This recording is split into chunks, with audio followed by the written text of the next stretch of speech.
Your kindness is read as permission, your loyalty as leverage.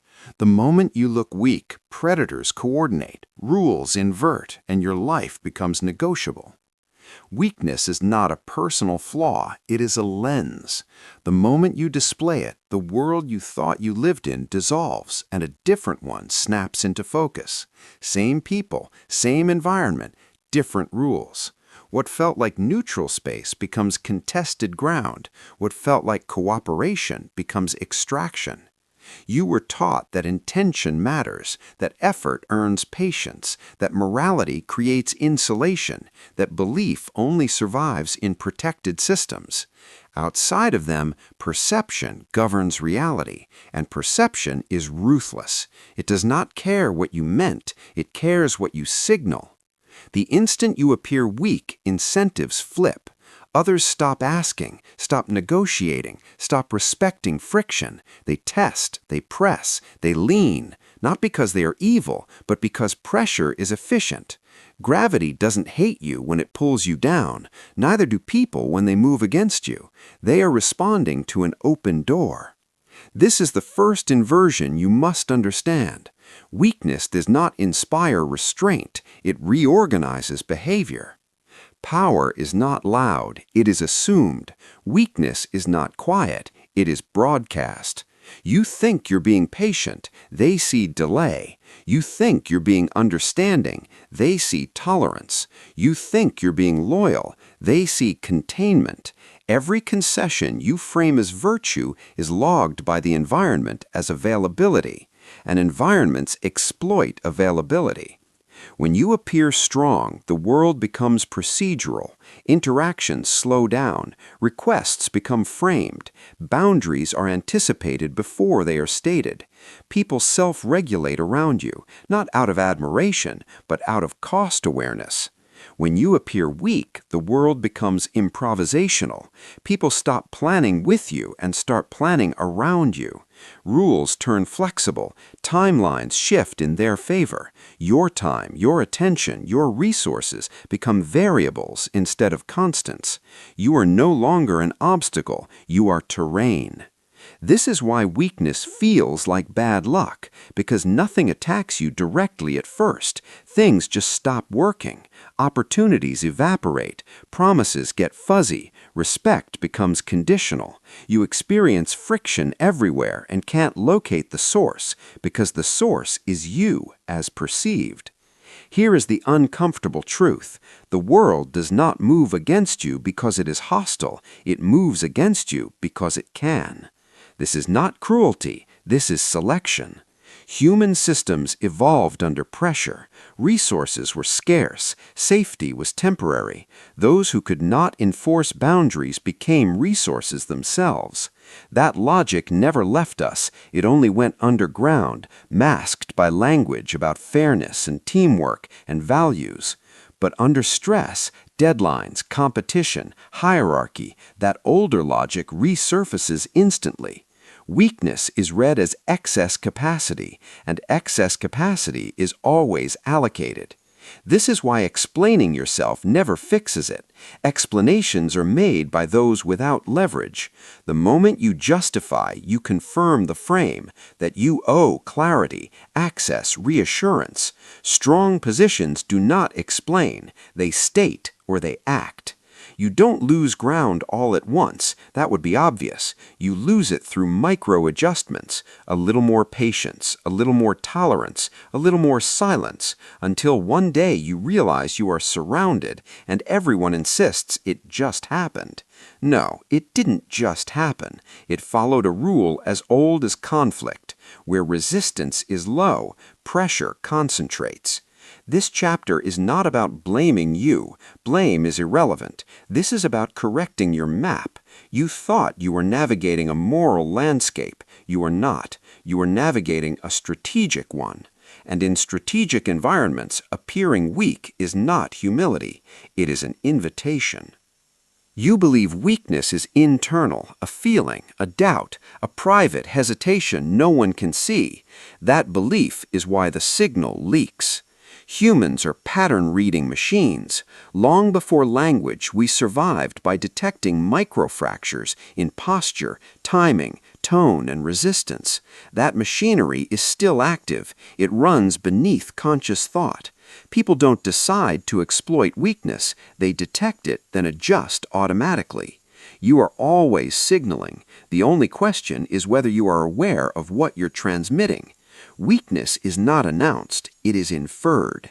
It shows up in pauses that are slightly too long, in explanations that arrive before they're requested, in boundaries that come with apologies attached, in flexibility offered too early, in consistency that never hardens into consequence. None of this feels dramatic to you. That's why it works. Strength compresses interaction. Weakness expands it. When you hesitate, others fill the gap. When you over-explain, they search for leverage. When you accommodate preemptively, they escalate their demands, not maliciously, strategically. They are probing cost, and your behavior answers before your mouth does. Here is the mechanism. Every interaction contains a test. Not a hostile test, a calibration test. The other party applies light pressure and watches what happens. Do you resist? Do you fold? Do you counter? Or do you adapt yourself to relieve their discomfort? Your response teaches them how to treat you going forward.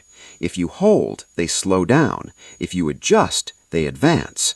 Most men fail here because they confuse calm with passivity. They believe being unreactive makes them strong. It doesn't. It makes them legible.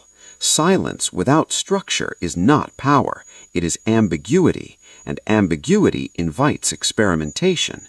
This is why people keep accidentally crossing your lines. You never installed real ones. You installed suggestions. Weakness is not submission. Submission is clear. Weakness is inconsistency. It's when your stated values and your enforced behavior don't match. The mind of the observer resolves that mismatch by downgrading you. And once downgraded, your words lose weight. Another inversion you must absorb. People respect clarity more than kindness. Kindness without cost is noise. Clarity with cost is signal. When you say yes too easily, you teach others your no is negotiable. When you tolerate minor violations, you train people to attempt larger ones. When you allow your time to be rearranged, you broadcast that your priorities are flexible, but theirs are not. You think you're being adaptable. They see you as adjustable. This signaling compounds. One person tests you. They learn they can lean. Others observe the lean. They try it too. Soon pressure becomes ambient. You feel drained, used, or unlucky without realizing you trained the environment to extract from you. Predators don't hunt strength, they hunt predictability, and weakness is predictable because it avoids friction. Strong men are not aggressive, they are costly. Interacting with them requires effort, respect, and precision. Weak men are cheap to engage. You can interrupt them, delay them, reframe agreements with them. They adapt. That adaptability is not evolution, it is erosion. The most dangerous signal of all is moral signaling. When you repeatedly emphasize fairness, loyalty, patience, or understanding, you reveal the axis on which you can be controlled. Anyone with intent will pull on it. They won't violate your morals directly. They will weaponize them against you. They will frame their needs as reasonable, their overreach as misunderstanding, their disrespect as situational, and you will absorb it because your identity is invested in being the good one. That identity leaks power. This chapter is about awareness, not correction yet. You cannot fix what you cannot see. Before strategy, you must recognize the broadcast. Before dominance, you must understand detection. You are not being attacked, you are being read. And right now, you are readable. The moment weakness is detected, the environment reorganizes around you, not consciously, structurally. People sort themselves into roles without discussion, without coordination, without malice. It feels personal. It isn't. It's pattern recognition, followed by advantage seeking. There are three categories that emerge around perceived weakness. You don't get to vote on which ones appear. You only determine how long they stay. First, the predators. Predators are not villains. They are efficient. They move toward openings the way water moves toward cracks. They apply pressure, observe response, then apply more. If you resist cleanly, they disengage. If you yield, they escalate. Simple logic.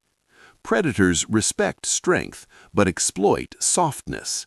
Not because they hate you, but because you present lower cost than other targets. They are not loyal or disloyal. They are directional. Power attracts them. Weakness absorbs them.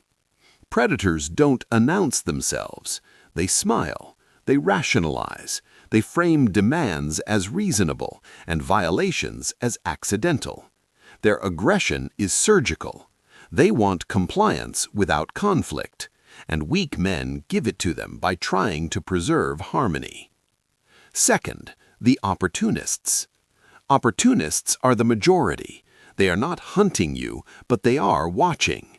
When they see predators extract without consequence, they recalibrate their own behavior.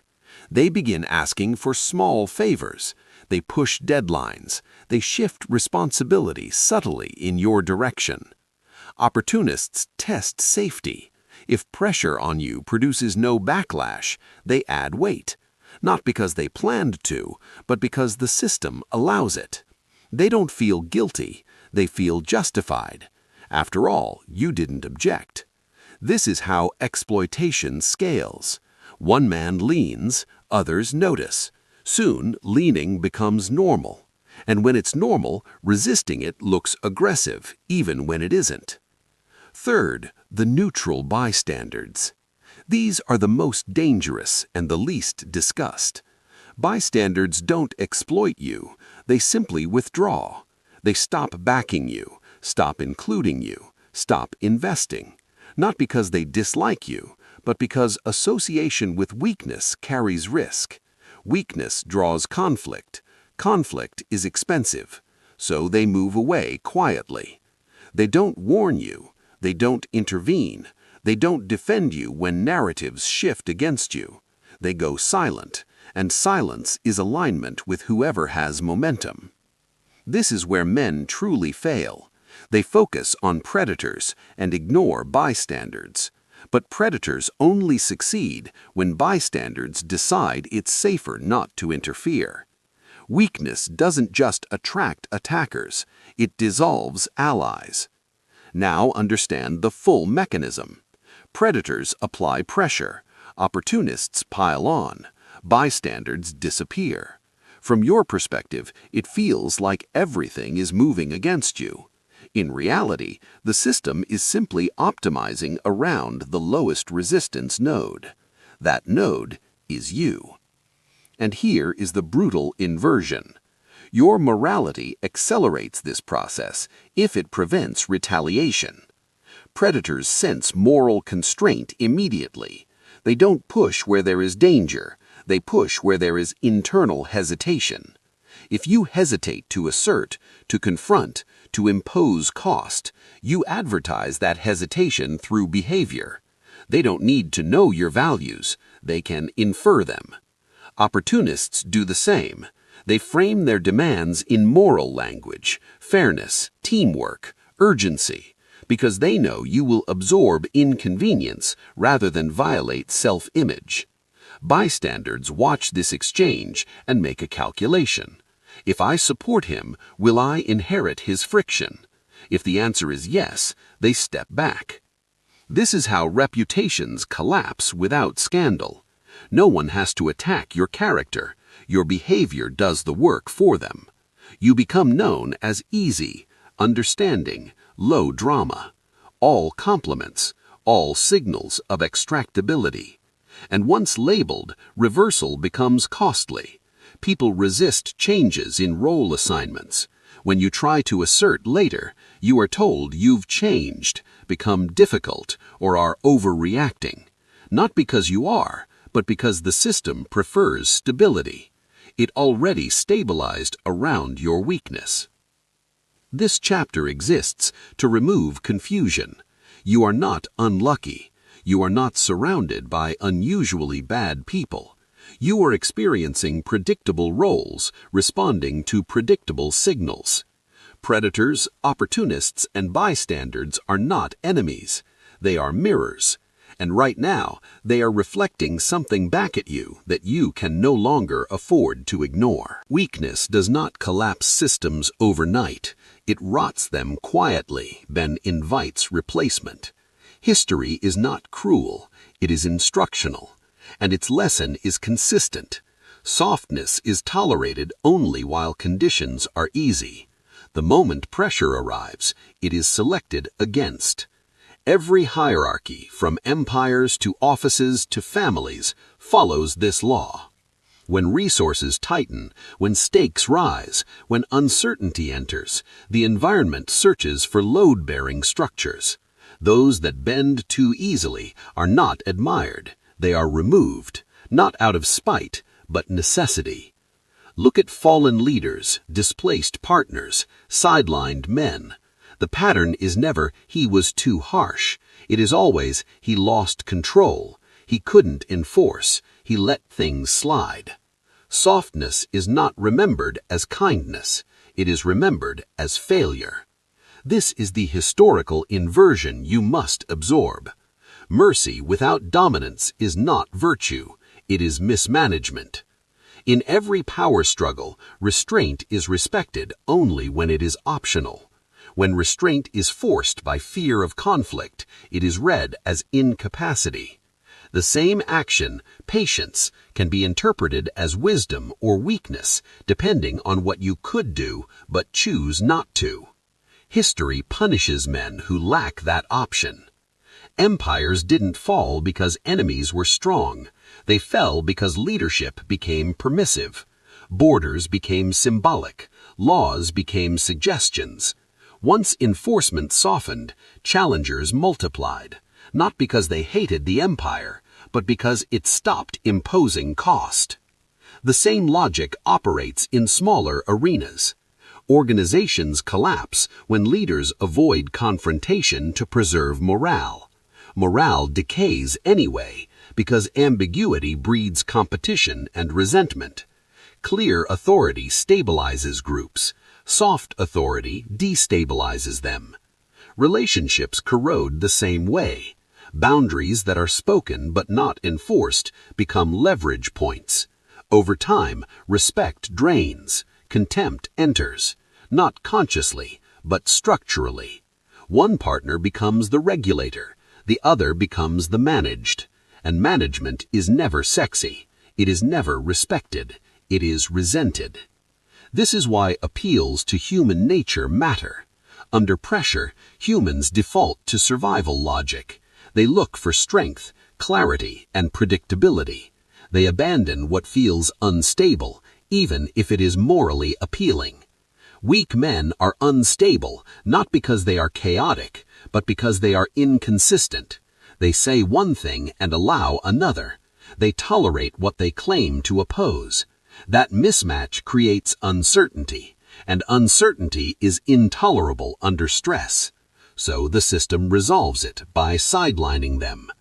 Another brutal truth: history does not protect intentions, it records outcomes. You may have meant well, you may have tried to be fair. None of that matters if your position eroded. Power does not reward effort, it rewards effectiveness. This is why being a good man is not enough. Goodness without force is a story told by those who benefited from someone else's strength. Every moral system you inherited was enforced by men willing to apply pressure when it was violated. Remove those men, and the system decays. History is full of warnings, disguised as nostalgia. People don't long for kinder times. They long for times with structure, with consequences, with predictable order. Those eras weren't gentle. They were stable. Softness is unstable. and instability invites takeover. If this feels harsh, good. Harshness is clarity. This chapter is meant to eliminate the fantasy that weakness is safe. It is not. It is merely tolerated until it isn't. The environment doesn't owe you protection. It owes itself continuity. And if you cannot provide it, something else will. Correction does not begin with aggression. Aggression is reactive. It leaks intent and invites counterpressure. Strategic hardening is colder than that. It is the quiet reinstallation of cost. You do not announce change, you implement it. The mistake weak men make is believing strength must be displayed. It doesn't.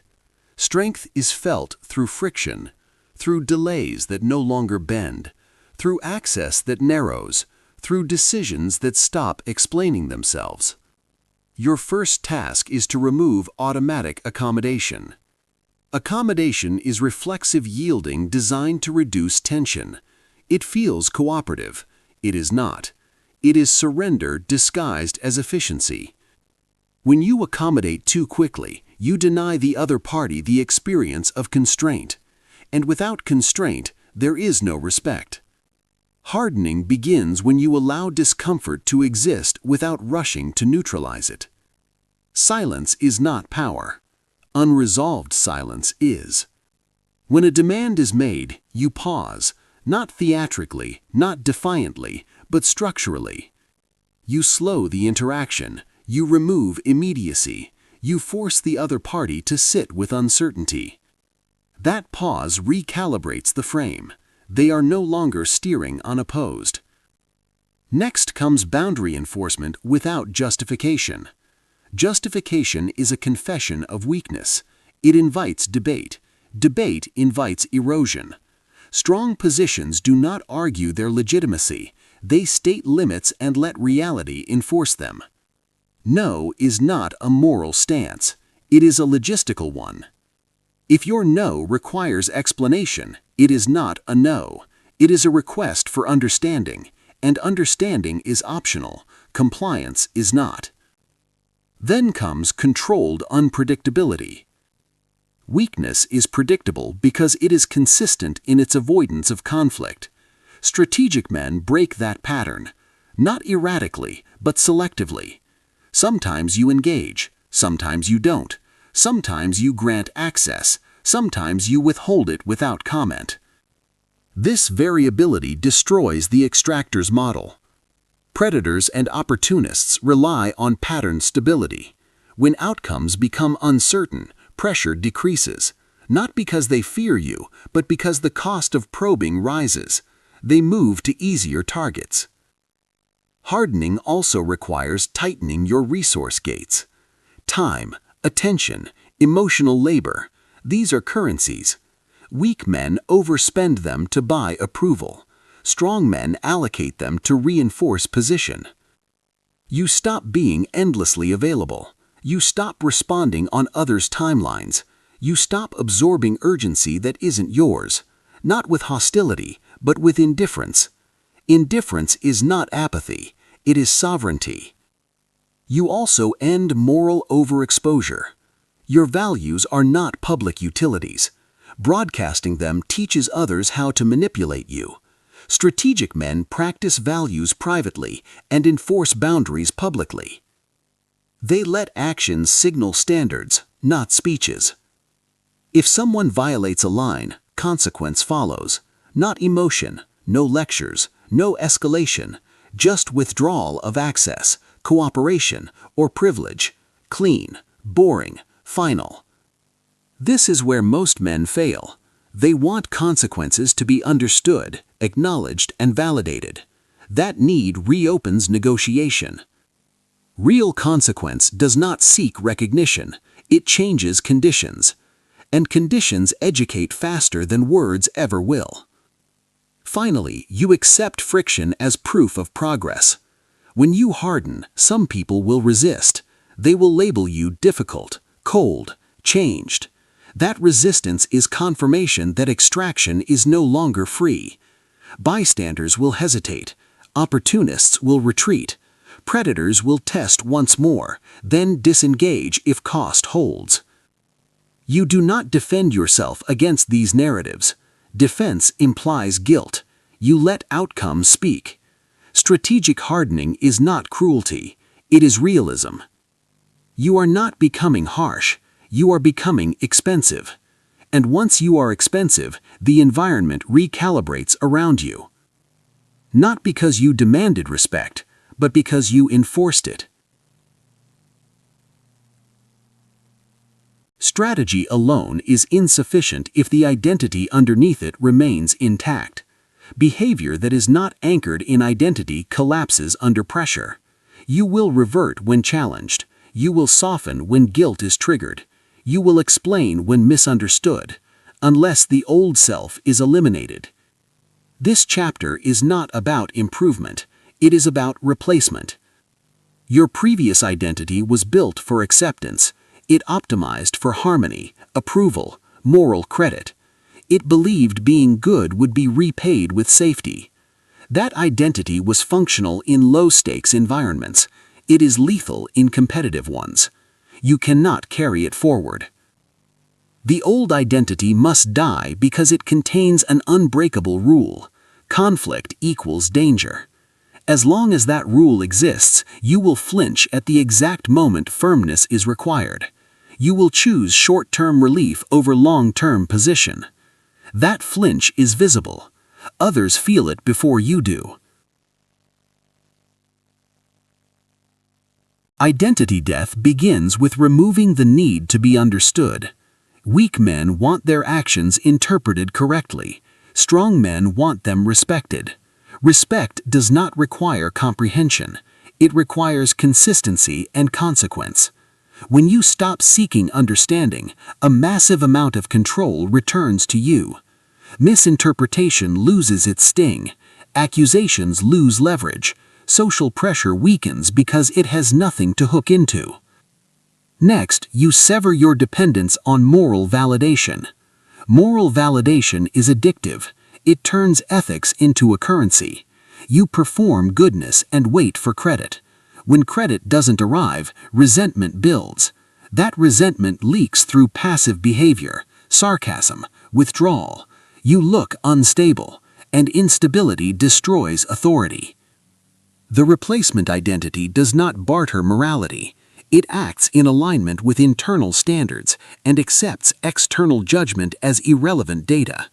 This is the shift from performative virtue to internal law. Internal law does not explain itself. It does not seek consensus. It does not argue fairness. It simply executes. You also abandon the fantasy of universal alignment. Not everyone benefits from your strength. Some benefited from your weakness.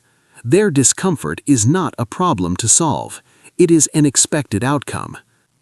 The old identity tried to keep everyone comfortable. The new one understands that comfort is not a leadership metric. Leadership creates winners and losers, even in small interactions. Identity replacement also requires emotional austerity. Not emotional numbness, discipline. You feel everything. You express selectively. Weak men leak emotion and then try to manage the consequences. Strong men contain emotion and deploy it deliberately. Silence becomes a tool. Withdrawal becomes communication. Presence becomes conditional. This terrifies people who relied on your predictability. Good. Terror is not required, but uncertainty is. Finally, you stop negotiating your self-image. You are not becoming colder. You are becoming non-negotiable. Non-negotiable identities don't fluctuate with feedback. They don't overcorrect. They don't apologize for boundaries. They accept friction as confirmation of alignment. The old you needed reassurance that you were still good. The new you measures only effectiveness. This is the most painful chapter because it costs you familiar versions of yourself and familiar roles in other people's lives. Some relationships will not survive the transition. They were contingent on access, not respect. That loss is not collateral damage. It is evidence of purification. When the old identity dies, strategy stops feeling forced. Boundaries stop feeling aggressive. Silence stops feeling awkward. You no longer try to be strong. You simply are. And the environment adjusts accordingly. This is where illusions end. There is no neutral state. There is no safe middle. There is no moral exemption that protects you from hierarchy. Power is not a personality trait, it is a position, and positions are either held or taken. If you do not choose power, you do not avoid it, you outsource it. Someone else decides timelines, someone else frames narratives, someone else extracts value while calling it cooperation. You become a dependency node in someone else's structure, useful, tolerated, replaceable. This is the final inversion. Refusing power does not make you harmless, it makes you vulnerable. The world does not reward restraint unless restraint is backed by force. Without force, restraint is read as incapacity, and incapacity invites management. You have already seen this. Every time you hesitated to enforce a boundary, the environment tested again. Every time you absorbed disrespect to stay above it, the disrespect escalated. Every time you waited for fairness, the system optimized around your patience. That was not bad luck, that was education. Now comes the warning. Relapse is punished harder than ignorance. Once you harden, once you recalibrate expectations, the system updates its model of you. If you soften again, if you explain, accommodate, or retreat under pressure, the penalty doubles. Because now weakness looks deceptive. Inconsistent strength is worse than none. The environment trusts patterns, not intentions.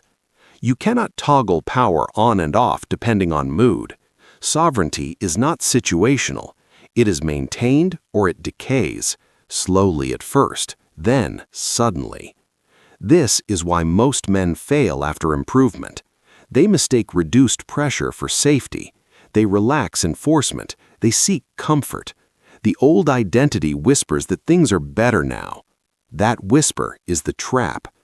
Power requires maintenance, not theatrics, not dominance displays. Maintenance through consistency, through cost, through quiet refusal to subsidize disrespect. You are not owed peace. You earn stability by making chaos expensive. And here is the elite selection point. Listen carefully. Not everyone is meant to hold power. Some men prefer comfort. Some prefer approval. Some prefer being liked more than being unmovable. There is no shame in that, only consequence.